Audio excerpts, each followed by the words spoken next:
Greetings, my friends. Last week we spoke to you briefly and did a brief introduction on the pastoral priorities for the upcoming 3 years.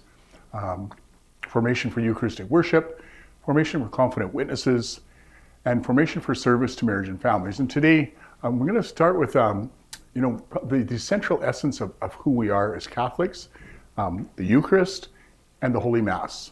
And I think many of us, and no disrespect, that we come to Mass on Sunday morning, we put in our hour and off we go. And when I'm talking to the young people, I say, if you know what's going on during the Mass, it's really helpful. And so this next little series we're going to put together here is really about the Holy Mass, because there's basically 5 parts to the Mass, okay? 5 parts. There's the welcome, there's the penitential rite, there's the liturgy of the Word, liturgy of the Eucharist, and the sending forth. And these, if we understand these components, for starters, we know where we are at during the celebration of the Mass, but more than that, it gives us a deeper understanding of what the Mass is about. The liturgy of the Word, the liturgy of the Eucharist, what does that really mean?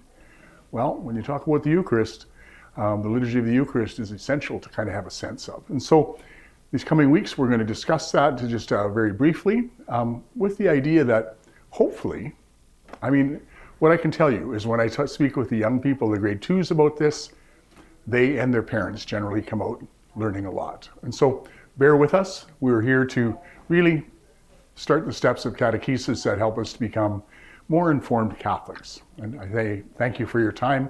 God's blessings, and we'll talk to you next week.